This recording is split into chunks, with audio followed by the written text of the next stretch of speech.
La soledad.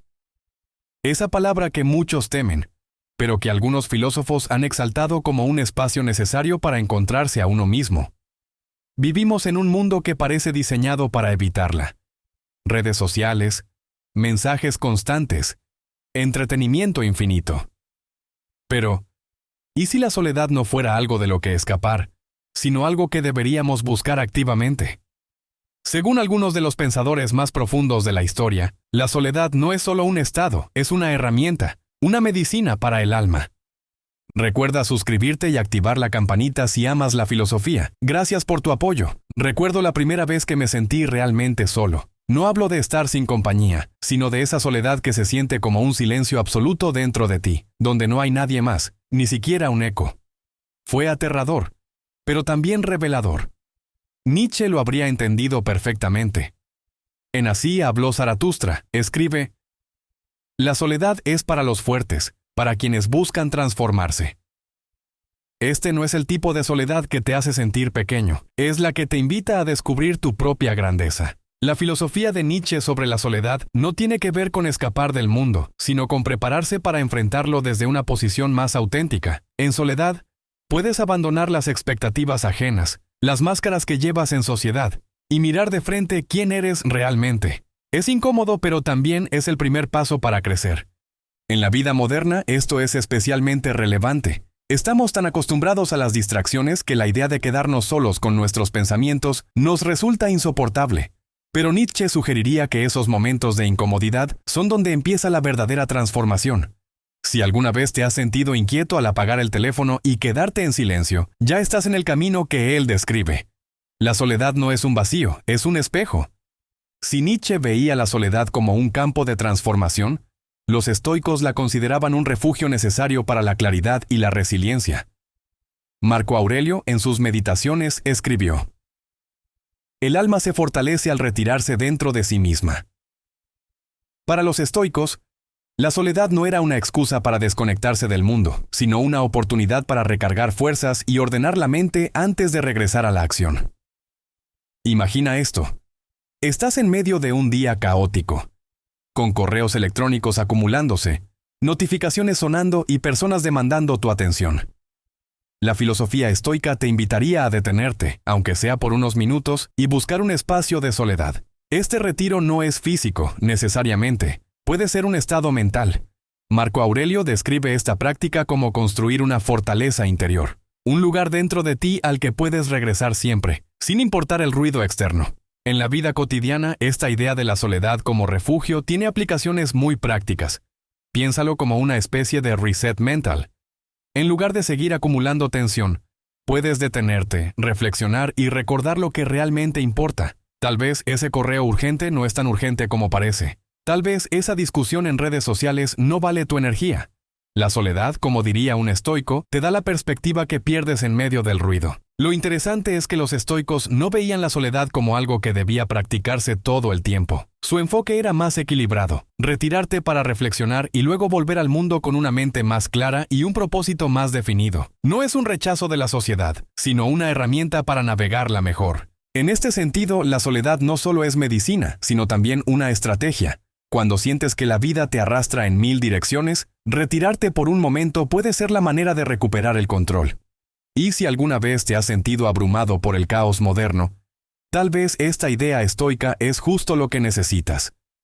Si para los estoicos la soledad era un refugio mental, para Henry David Thoreau, el filósofo y escritor estadounidense, era una forma de vivir auténticamente.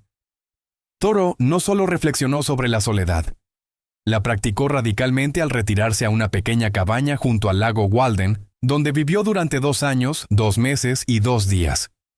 En su obra Walden escribió: nunca he encontrado una compañía tan sociable como la soledad. Para Thoreau, la soledad no era un escape, sino una reconexión con la naturaleza y a través de ella con uno mismo.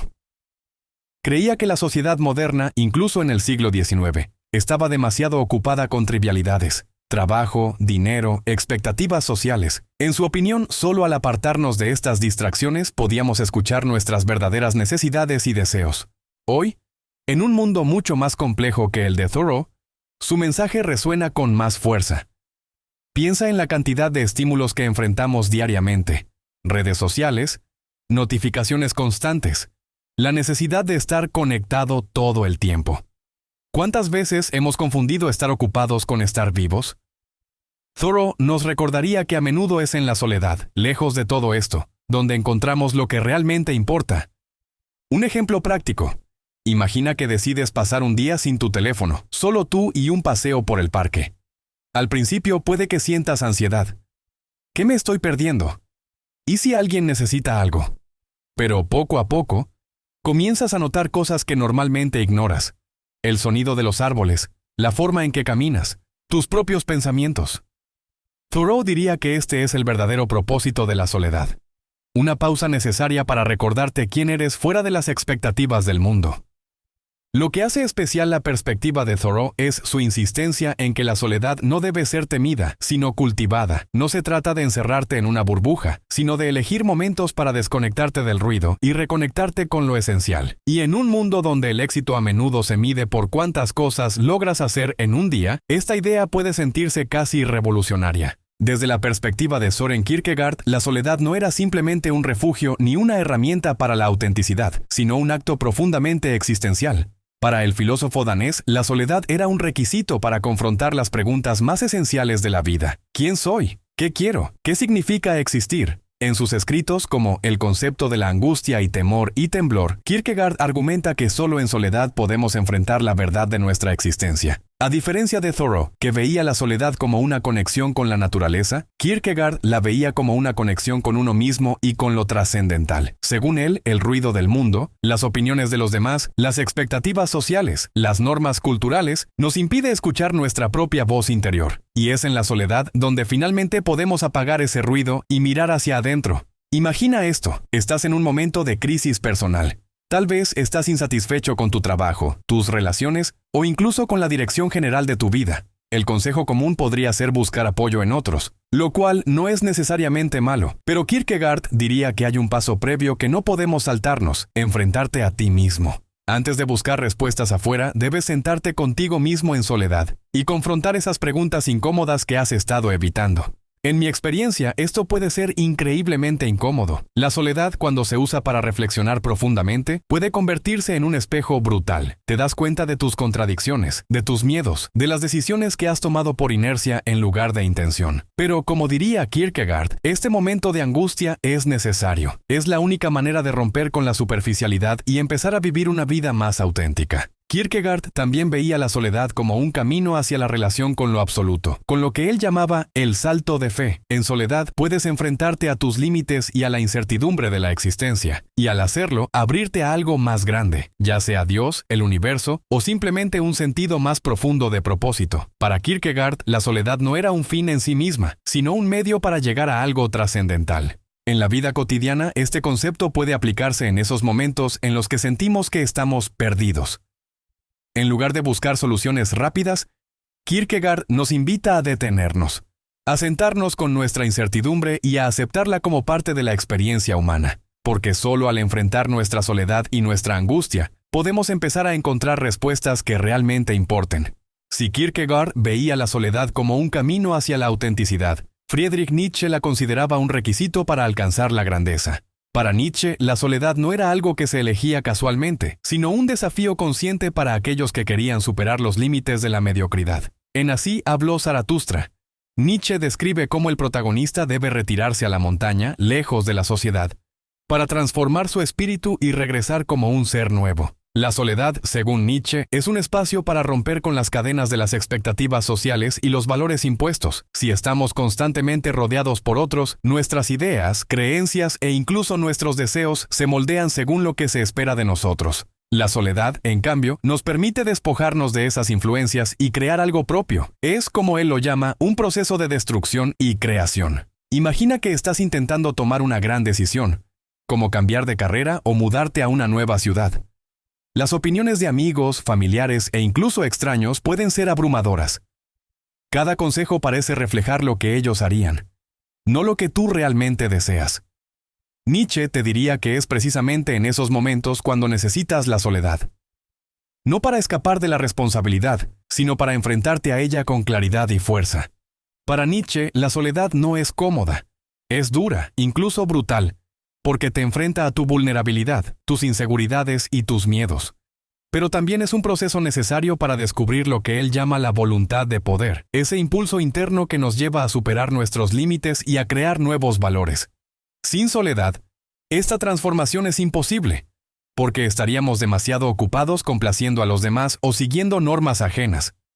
En la vida moderna, esta visión de la soledad puede aplicarse de muchas maneras. Tal vez significa tomarte un tiempo lejos de las redes sociales, que a menudo refuerzan las expectativas externas, para reconectarte con lo que realmente quieres. O tal vez significa irte de viaje solo, sin un itinerario predefinido, para explorar el mundo y a ti mismo sin interferencias. Sea como sea, la soledad en el sentido nietzscheano no es un fin, sino un medio para alcanzar algo más grande, tu propia autenticidad. Lo que hace que la perspectiva de Nietzsche sea tan impactante es que no glorifica la soledad como un estado idílico. Reconoce su dureza, pero también su poder transformador. La soledad no es para escapar, sino para enfrentarte a ti mismo y regresar al mundo como alguien más fuerte, más audaz, más auténtico. La visión de Nietzsche sobre la soledad como transformación se encuentra en marcado contraste con la de Blaise Pascal, quien la veía como un estado que los humanos tienden a evitar a toda costa. En sus pensamientos, Pascal argumenta que toda la infelicidad de los hombres proviene de no saber quedarse quietos en una habitación. Esta afirmación, aunque pesimista, refleja una verdad inquietante. La mayoría de las personas temen la soledad porque los enfrenta consigo mismos. Para Pascal, la soledad no es tanto una medicina como una prueba. Su filosofía sugiere que el ruido y las distracciones de la vida moderna no son una invención contemporánea, sino una estrategia milenaria para escapar de nuestras inquietudes más profundas. En la soledad, ya no podemos huir de nuestros miedos, inseguridades o dudas existenciales. Es por eso que buscamos entretenimiento constante, no para disfrutar, sino para evitar. Imagina una noche tranquila en casa, sin planes, sin trabajo, sin mensajes. En lugar de disfrutar el silencio, probablemente sientas la tentación de encender la televisión, revisar tu teléfono o hacer cualquier cosa que ocupe tu mente. Pascal diría que este impulso no es casual, es un reflejo de nuestra incapacidad para soportar la introspección. En su visión, la soledad nos muestra quiénes somos realmente, y esa verdad puede ser incómoda. Sin embargo, Pascal no condena completamente la soledad.